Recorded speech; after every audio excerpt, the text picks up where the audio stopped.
Welcome, friends of the Crawford, to our CorkAbout today, and we're absolutely delighted because we're actually indoors for the first time in about, months. And we've got great news today. I'm actually standing not only with the work of the artists that we're featuring today, but also double goal point here. I'm actually here with the artist himself. So this is a CorkAbout for Peter Nash, whose work has recently been acquired to join our national collection through the recent funding. So a big welcome and thank you to Peter for coming in to us today. This is Peter Nash. Hello, morning. Thanks for asking.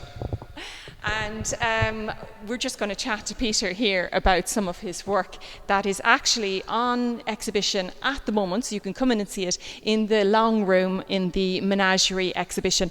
And this is part of the body of work that was purchased for the National Collection.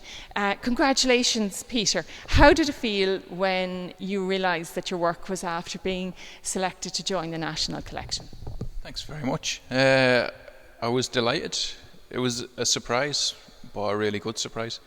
I think, it just means, it means an awful lot, really, to know that your work has seen to have that value to be in a national collection where it's accessible to people.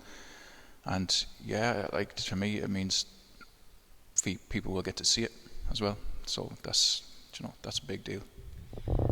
And another little, I suppose, bonus on top was that your partner's work, Fiona Kelly, who we featured recently there a few weeks ago, her work was also selected. So two artists, it's very rare, two artists simultaneously as a couple entered the National Collection. So that was an extra, a smile on your faces over coffee in the morning. Oh yeah, definitely. That was brilliant actually, because Fiona got the news first, so obviously we were delighted, and then a little while afterwards I got the news as well, so it was a double celebration. And it's a lovely thing because it's not easy all the time, doing that, and sometimes it's kind of stressful, or you're working to deadlines, or there's late nights or whatever like that. So we do really support each other through this whole process, and so it was brilliant. Are you both working from home? Are you working from home? Has this been something, or have you had studio space? How has it been for you, Peter? No, well, with the pandemic we were working from home, so we don't have space really.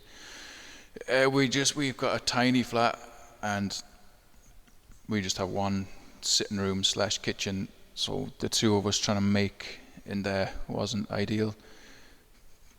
But that's the way it was, it was like that for a lot of people. Everyone had their own challenges throughout this whole thing, didn't they? But this, our studios, we have studios in the backwater here in Cork, and they were closed, obviously, for the public health. So it was tough enough. So to get that news when we did, it was a real lift, especially with the year that we've had. Yeah, we were speaking with an artist yesterday, one of the grads from Crawford College of Art and Design, and she was saying that not only the lack of being able to access the machinery, but also the materials. So she had to literally think right outside the box and use a new material completely that she'd never used before, because it's the only thing she could order online. Did you have any difficulty with materials? Did you change your processes throughout that whole experience? Yeah, I couldn't do anything too big or messy, because especially when you're doing it in the flat, there's no option to just close the door on it. You're surrounded by it the whole time, and especially when we're both living in there as well. You have to make a little tidy. Whereas I'd go in the studio for the day, and the place would be wrecked, and then I'd tidy it, and then be back in for the next day. And I had a commission on for the Science Foundation at the start of this year, and that had to change quite a bit.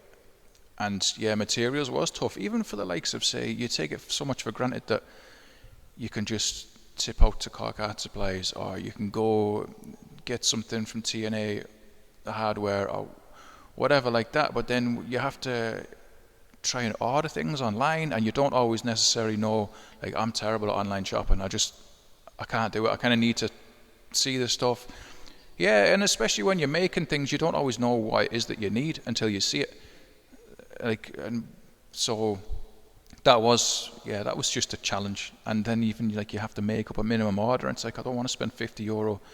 I just need to get 2 pencils or something. So what we did notice when we were looking at your work beforehand was that you definitely have had that natural ability, I'd say, from a very young age, of being able to use materials no matter what in different ways than they were probably originally meant. You were just mentioning earlier about growing up, being surrounded by your dad's rusty nails and toolboxes and things, and very hands-on learning from a young age. How you were interested in the makings of things. So were you one of these children who always took apart the toy to find out what the insides looked like before ever really experiencing what the outside was like? Actually, no. I was very protective of my stuff. But I do have a brother, James, who was doing that all the time. Like every year for Christmas or whatever, get a radio control car, and by New Year it'd be in bits. And he broke so many of them, but then there was one point where he would put them back together, and he's an engineer now, like that's what he does. So, but yeah, I think I was precious about the things, but maybe when I got a bit older, do you know actually where a lot of that stuff came from? I used to work in a toy shop for a while, and we'd get the broken things coming back in, do you know, returns, and it seemed such a waste to me to, like, things used to just get chucked away. And so I'd just be in the back, just like fiddling, trying to fix things and putting them back together. And it's amazing what you can do, like, when you actually take some, you know, when you see how something works, you can figure out how to put it back together again. Like these things are usually, the workings are hidden, but just with a bit of, I suppose, I can't think of the word, like inquiry. Yeah. Do you know? Yeah, exactly. Yeah. You can figure out things. Did you ever push them past what they were originally intended for? Because just looking at some of your works, and you're seeing what typically you would imagine would be in a museum where there's documented. I can see how you were protective because everything is just so beautifully finished, and the attention to detail is something else. But you know, the way when you're looking at your work here, this is alternative anatomies, and when you're looking at it, you're saying, so from a distance it looks like something that you would typically see, but then when you get up close and you realise that part of this anatomy is actually a cassette player. And I'm thinking, if you were taking apart stuff, did you recreate it into something else afterwards? Yeah, that kind of started really in art college. When I went to college when I was 16, to art college in Cumbrae College of Art and Design.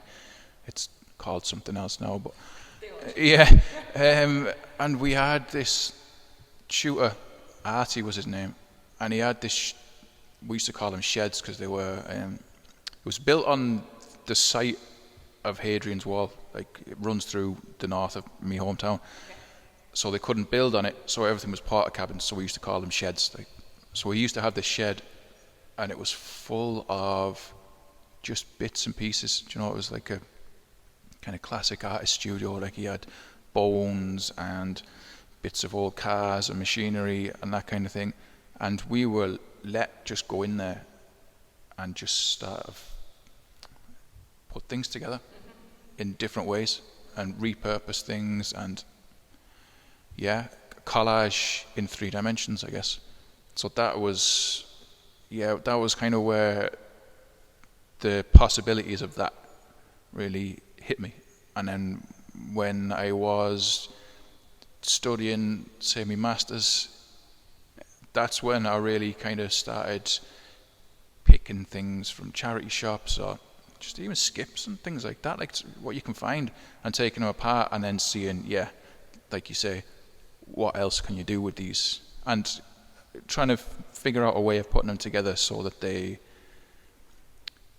are robust enough, you know, like so they will stand on their own. Yeah, yeah. There's a wonderful sense of humour as well comes across in your work, and I think as well, you know, when you're looking at some pieces and you're thinking of I suppose there's a sense that there's an age attached to some of your work, but then when you get up close, there's a youth attached to your work in that witty sense of humour that you've introduced. How is that kind of dueling for you, that kind of nearly almost like an artifact, but with this modern, really edgy sense of humour? Is that something that you always had and you always carried through your work, or that was developed through your experimentation with all of these extra bits of machinery and your time in your masters? I think it was developed. That's kind of you to say that actually about the work, because it's such a strong influence, that kind of thing, like museum visits, and I used to love spending time. I've lived in like lots of different places, and I love going whenever you go to a new city, like go to the public museums or the libraries, and you know, galleries like this, and you can see, you get this so many different influences. And I love natural history museums. And I remember I lived in Manchester for a while, and I used to spend quite a few afternoons. Like I used to get whatever days I used to work weekends, so I was off in the week, so I could go down to the Natural History Museum and I would just walk around and draw and study and copy animal skeletons. So that trying to get that aesthetic was important. And I like, these are the kind of things they sort of draw out of you when you're studying on your masters. Like my tutors and lecturers were really good at that kind of thing, you know, making you think, why is it this way, or what are you trying to get at? So yeah, to know that it's in the work, that's an achievement to me.